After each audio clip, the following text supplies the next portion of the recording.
Дараагийн бичлэгтээ тавтаа морил. За би та бүхэндээ өнөөдөр бид бүхэнтэй ямар зүйлийг хийж чадсанаар амьдралаа өөрчлөх боломжтой вэ? За ямар зүйлийг хийж чадсанаар бидний амьдрал эерэг тал руугаа ингэж хөдөлж эхэлдэг вэ гэдэг сэдвийн тухай нэг хүний түүхээс сонссон зүйлээ хуваалцъя гэж бодлоо. Хамгийн гол санаа нь болохоор бид нар яг өөрийнхөө жинхэнэ мөн чанарыг яг өөрийгөө олсон үед өөрийнхөө амьдралыг өөрчилж чадна гэж үздэг юм байна.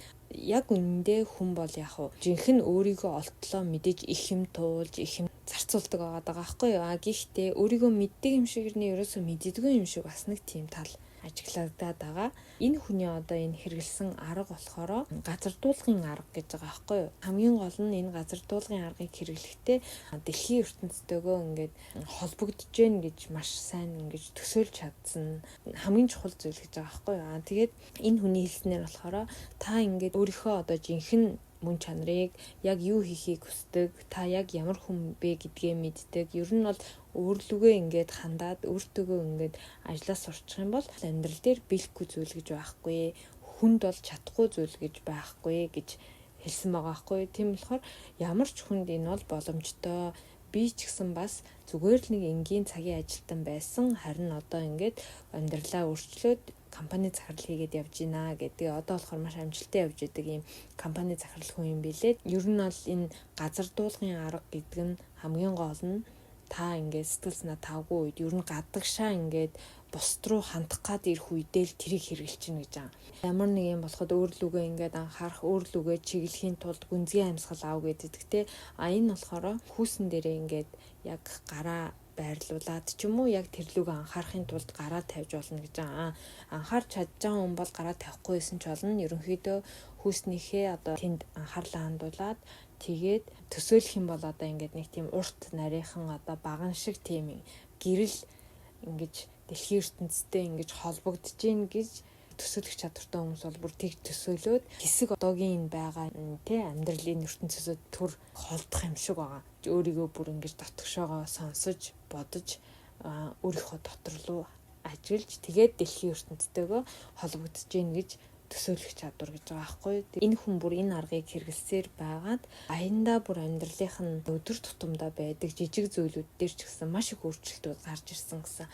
Жишээ нь галт тэргэнд ингээл бүр хүчлээл алдаал гүүгээл баг амжихсан гэж очихоор амждгүй ч юм уу нэг тийм бүтлгүүд байсан шиг байгаа. Тэгтэл энэ аргыг хэрэглээд бүр ингээд өөрөө ихлээд анзаараагүй нэлээд цаг хугацаа яваад ирэхээр бүр аяндаа л бүх юм айгүй гоё эргээр бүтээд исэн гэж байгаа байхгүй юу. Тэгээд ингээд хүмүүстэй ярилцаж чаддаг болсон байсан гэсэн маш ийдэг, бусдыг ингэж ойлгодог. Тэгээд дээрэс нь ингээл за баг амжихгүй бах та гэд ингээд нэг тийм аажуу тайван явсан ч гэсэн галт тэргэндээ амждаг бүр тийм сонин байгаад тэгээ өөрөө тэрийгээ сүлдээ анзаарч мэдэж эхэлсэн гэж байгаа байхгүй юу. Тэгээд ингэж чадсанараа нөгөө ирээдүйн санаа зовлт өнгөрсөнд болсон зүйлийн харамсал ч юм уу эсвэл бусад хүн юу гэж бодож байгаа бол бусдад би яаж харагдаж байгаа олч гэдэг юм тэр янз бүрийн бодол ерөөсөө бодогдохгүй яг одоогоороо ингээд тэр яг өөрлөгөө төвлөрөөд тэгээд дэлхийн ертөнцтэйгээ гол нь яг бүр холбогдож гин гэж бодох нь маш чухал гэж байгаа байхгүй. Тэгж төсөөлж чадах нь маш чухал гэж байгаа. Гэхдээ үнэхээр бас төсөөлөх чадвар бага байгаад тэгж чадахгүй бол юуны төрөнд бол хүүсэн дээрээ гараа тавиад тэгээд ингээд гүнзгий амьсгал аваад ерөнхийдөө өөрийнхөө биелүү анхаарлаа хандуулад үзээрэй гэж байгаа. Манайхныхаар бол юу гэдэг юм бясалгал яг зөндөө олон л тийм аргууд байдаг. Энэ хүний энэ арга болохоор өөрт нь маш их тийм эерэг, маш гоё амьдралыг нь өөрчилж өгсөн зүйл учраас хуваалцсан байсан. Тэгээд илүүдэх юм биш хийгээд үзвэл гэж бодоод би ч гэсэн бас та бүхэнтэйгээ хуваалцж байна. Угаасаа бид нар чинь ингээл гадна байгаа зүйлүүдийг хичнээн шийдэх гээл ингээл хүсээл, хүчлээл ингээл оролдоол байдаг ч гэсэн яг үнэндээ бүрэн гүйцэд бол шийдэж чаддгүй шүү. Тэгээд ингээ шийдлээ гэж бодоход тэр гадна талын тэр байдал төр зурдаа шийдэгдэж байгаа болохоос ш таны өөрийн дотооддоо байгаа зүйл сэтгэл зүй гэдэг юм уу дотооддоо байгаа амьдрал бүх юм чинь ерөөсөө эмх цэгцэндээ ороогүй л байдаг гэж байгаа байхгүй. Тэгэхээр ерөөсөө хамгийн гол нь үр дүн байдаггүй гэж үздэг юм билээ. Яагаад бид нар ингээл зөндөөл юм уншиж судлаад ингээл үзээл хараал За тэгээл хүсээл бодоол мөрөөдөл одоо юу зөндөл юмыг бид нэр өөрсдөө хөдөлгөөн хийж үзэж байгаа. Гэтэл яагаад ингээд үр дүн байдаггүй вэ гэхээр ерөөсөө бидний өдөр тутмын амьдралын 70-80% нь гадагшаага чиглэсэн байдаг учраас гэж байгаа байхгүй юу. Тэр хувийг эргүүлээд өөрлөгөө чиглэсэн болох хэрэгтэй. Тэгхийн бол таны дотоод сэтгэлд бүх зүйл эмх цэгцэнд орж ирнэ. Таны дотоод сэтгэл эмх цэгцэнд орж ирэх юм бол амьдрал чинь ч гэсэн эмх цэгцэнд орж ирнэ. Тэгээд амьдрал чинь эмх цэгцэнд ороод ирэхээр таны хүсэж байгаа амьдрал өөрчлөгдөж эргээр бий болж эхэлнэ, хөдөлж эхэлнэ гэж байгаа байхгүй юу. Хамгийн гол нь л ерөөсөө өөрлөгөөл хандах хэвээр яаж хандах вэ гэхээр мэдээж янз бүрийн аргууд байдаг те бясалгал йог гэл хүн болгон янз бүрийн аргуудаар ингээд өөртөөгөө төвлөрч ингэж ажиллаж байгаа байх. Энэ болохоор гүнзгий амьсгал аавн дээрээс нь тэр одоо гариг дэлхийн ертөнц юу гэдгийг те тэр бүх энергитэй ингэж өөрийгөө холбогдож гэн тэрнтэй ингээд гэрэл цацарсан тийм багнаар холбогдож гэн гэж бүр төсөөлж ингэж бодоод өөрийнхөө оюун бодол те ухамсараа яг өөрлөгөө чиглүүлэхэд маш чухал арга гэж энэ хүний хувьд үтсэн байлээ. Тэгээд таарахгүй гэж бас байж магадгүй. Тэгээ энэ хүний нэг хэлсэн үг нь маш их анхаарал татсан. Хүн ингээд юу гэдгийг гадагшаага тэрч тийм байна, энэч тийм байна гэдэл хэрэггүй зүйл рүү ингээд анхаарал авах тусам өөрийнх нь нөгөө энерги гэмтэж дөрөөч байдаг гэж байгаа байхгүй юу. Энийг ч гэсэн сүүлийн үед бас тэгдэг болов гэж юу ингээд анзаарагдаад байгаа надаа. Жохон ингээл гадагшаа тент нэг хүний юм руу анхаардаг ч юм уу, энд нэг хүний юм руу анхаардаг ч юм уу. Одоо тэгэх юм бол ингээд сэтгэл санаа ч гэсэн тавгүй болоод ирдэг маань л ерөөсөө бидний энерги хэлбэлцэж байгаа л гэсэн үг байхгүй юу. Тэгэхээр хитрхийх гадагшаагаа бид нар хандаад ах тусам өөрсдийнхөө энергийг алдаж бидний энерги ингээд доройтож гэмтжээдэг учраас тэр бусд руу хандсан те өнгөрсөн ирээдүр рүү ингээд хэрэггүй зүйл бодсон бодлол гүнзгий амьсгал авч энэ одоо газардуулга гэдэг аргыг ингэж төсөөлж өөрлөгөө анхаарч өөрийгөө сонсохыг ингэж хичээх хэрэгтэй. Ингэж чадсанаар болохоор ингээд гүнзгий амьсгал аваад ингээд өөрлөгөө анхаарахыг хичээгээд байх юм бол ерөн сүултдэх бас гайгүй амархан болчдөг юм шиг үлээ. Тийм болохоор энэ аргыг ч гэсэн бас хийж үзээд байвал бас сурч байх гэж бодож байна. Тэгээ ингэж одоо юу гэдгийг гол нь өөрлөгөө төвлөрч анхаарч чаддаг болсноор бидний бидний одоо энерги бас тогтворжоод ингээд эмх цэгцэнд орж ирдэг гэж байгаа байхгүй юу. Тэгээ зөвхөн одоо энергийг тогтворжуулаад эмх цэгцтэй байлгаад зогсохгүй юм чинь яг одоогийн нөгөө амьдралд нь бодит өөрчлөлтүүд бас маш ихээр ингэж гарч ирдэг. Та ингээ хийж эхлээд багаагаар анзаарах юм бол жижигхэн зүйл дээр ч гэсэн маш азтай болоод яваад идэх ч гэдэг юм уу те. Ингээд яа тэгэхээр одоо дэлхийн ертөнцтэй холбогдож байгаа юм шиг төсөөлнө гэдэг нь дэлхийн ертөнцтэй хамт ингэж эргэлдэж урагшилж чадаад байгаа гэдэг мэдрэмж гэж байгаа хгүй. Тим энерги нь өөрчлөгдөөд илүү хурдтай өөрчлөлтүүдийг өгж байгаа юм шиг байгаа. Дэлхийн ертөнцтэй ингэж холбогдож байгаа юм шиг төсөөлж чадсанаар гол нь энергиэрээ тэр нь холбогдоод байгаа юм шиг санагдсан надаа сонсож байхад.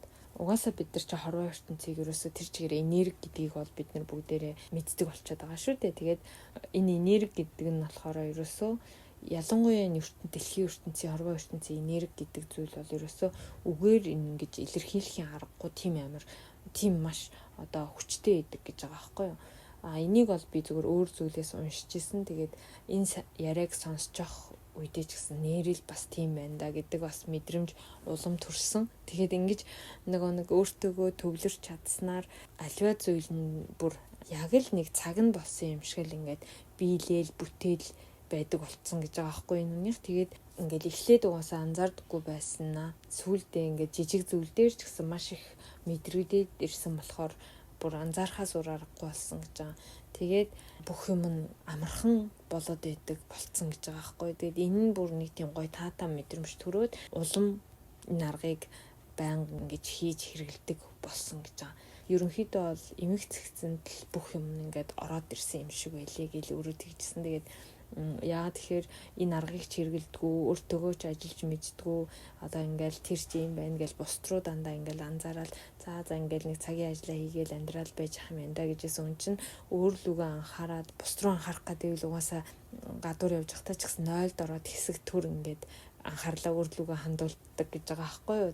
Тэр нөгөө нэг бус руу анхаарч исэн анхаарлаа сарниулахын тулд бүр тэгдэг байсан гэж байгаа байхгүй юу? Энэ хүн тэр чигээрээ тэрлүү ингээд анхаарлаа хандуулаад ах юм бол нөгөө энерги маань гэмтчихнэ гэдгээ бүр ингээд мэддэг болсон учраас сүүлдээ тэгж тасалж зогсоодог байсан гэж байгаа. Тэгээд цаг хугацаа амьдрал ажил гэл ерөөсөө бүхэл зүйл нь те эерэг гоёор ингэж өөрчлөгдөж ирээд тэгээд ингээ компани захирал хийгээд явж байгаа. Тэгээд давхар бас зөндөө олон зүйлийг хийдэг гэсэн. Тэгээд ер нь бол өөрийнхөө хүснээ амьдралаа бий болгоод ингээд амьдрч чадж байгаа гэсэн тийм яриа байсан. Тэгээд та бидний одоо сэтгэл зүй те дотооддоо маш эмгцэгцтэй доктортой байж чадах юм бол амьдрал маань ч гэсэн дагаад яг тийм болноо гэдэг л зүйл одоо хамгийн гол юм шиг санагдсан. Тэгээд дээрэс нь ингэж өөртөө төвлөрч чаддаг болсноор хүний бодол дээрэс нь зүүн совин хүртэл ингээд сайжирд ирдэг гэж байгаа байхгүй юу? Яа тэгэхээр өөрийнхөө одоо хаашаа явахыг, юу хийхийг, энийг сонгох уу, тэрийг сонгох уу гэл ингээл ерөөсөө нөгөө амьдралд бид нар чи яах вэ хүү гэл шийтгэд хэцүү зүйлүүдсэн гарч ирдэг ч юм уу.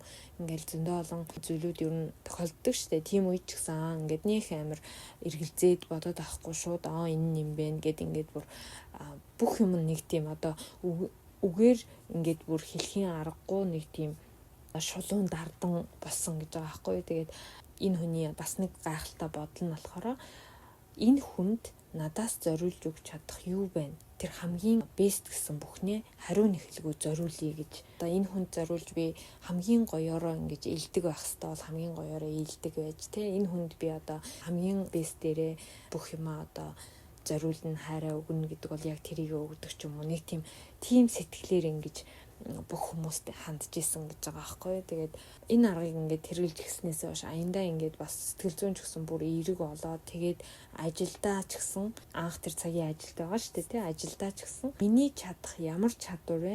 Тэр бүгдээ зүгээр л зориулж хий гэдэг тийм хандлагатай болоод тэгээд одоо ингээд захирал болсон байж байгаа байхгүй юу. Тэгэхээр энэ бодол нь ч гэсэн бүр үнэхээр гоё бодол байгаад яг одоо амьдр гээл бид нэр зөндөө тийм үг ингээл сонсдог ч гэсэн яг үнэхээр яг одоо амьдрч чадахгүй байдаг. Дээрэс нь ингээл яг өөрийгөө бид нар мэддэг юм шиг мөртлөө яг үнэндээ бүр юу ч мэддгүй юм шиг л юм байна да гэдэг бас мессежийг авсан эндээс. Тэгээд энэ одоо аргыг хэрэглээд ингээд тууштай байж чадах юм бол амьдралд чинь бүр илүү олон маш олон өөрчлөлтүүд гарна гэж угаасаа итгэж байна гэд энэ хүн хэлжсэн. Тэгээ одоо ингээд захирал болно ч юм уу те дээд албан тушаалд очино гэж юусоо бодож ажиллаа хичээж хийсэн биш.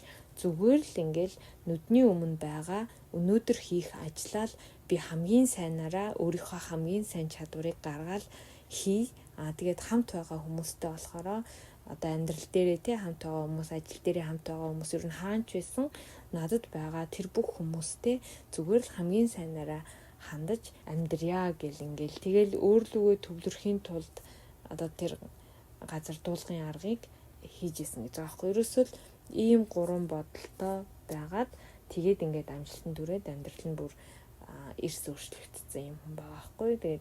Тэгээд сүүлд нь энэ хүн ингээд би өөрийнхөө дотор байсан ямар зүйлийг олж нээсэн бэ гэж бодохоор өөрөө ч мэдэхгүй өөрийнх нь дотор тийм юмыг удирдах чадвар тий байсан гэж байгаа байхгүй. Тэгээд одоо өөрлөгөө ингэж хандаж өөрийнхөө бодлыг өөрчилж чадсанаар өөрийнхөө тэр дотор байсан удирдах чадварыг нээж илрүүлж гаргасан гэж хэлж байгаа. Тэгэхээр бидний одоо дотор ч гэсэн бидний мэдэхгүй өөр нэг би бас байгаа л ахгүй тий ямар нэг юм чаддаг одоо удирдах чадвар гэдэг юм уу ямар чадвар гэдгийг тий илтгэх чадвар гэдэг юм уу ер нь тэгэл зөндөл олон чадварууд байж байгаа байх. Тийм болохоор тэрийг хамгийн гол нь нээж илрүүлээд өөрийнхөө яг одоо хүсэл зорилгыг тод болгоод яг өөрийнхөө хүснээр амьдрах боломжийг бас нээж чадах байхаа гэж үзэж байгаа учраас ингээд энэ арга гэж хүмүүст бас танилцуулж байгаамаа гэж байгаа. Тэгээд тийм ингээд хэдэн минут хийхдээ бас гол нь биш зүгээр ер нь бол 2-3 минут байсан ч болно. Эсвэл өөрөө ингээд сэтгэл санаа тавгүй бол тайвшрах хүртлээр хийсэн ч болно. Ер нь бол яаж хийх нь бол таны өөрийн одоо цаг зав, өөрийн чинь сэтгэл зүй, өөрийн чинь одоо дур сонирхол гэж байгаа байхгүй юу. Гол нь одоо тэр бусд руу ингээд хандах гад ингээд сэтгэл зүй чинь одоо юу гэдгийг те 50 бус болоод ирэх юм бол тэрийгэ зогсоогоод энэ аргыг хэрэгжилж үзээрэй. Тэгээд таны одоо энерги чинь тогтворсноор таны дотоод сэтгэл эмгцэхтэй болно. Дотоод сэтгэл эмгцэхтэй болж эхлэх юм бол таны одоо гаргах ааш араншин одоо юу гэдгийг те танаас гарах зүйл ч гэсэн маш гоё тогтворж ирнэ. Тэгээд тэр бүхэн ингээд тогтворжоод ирэхээр таны амьдрал хүртэл эерэг тал руугаа ингээд өөрчлөгдөх боломжтой гэсэн ийм уялдаа холбоотой зүйл байгаамаа гэдгийг хамгийн том одоо мессеж болгож өгч ийсэн. Тэгээд бичлэгийг маань энэ хүртэл сонссон та бүхэндээ маш их баярлалаа. Дараагийнхаа бичлэгээр дахин уулзцгаая.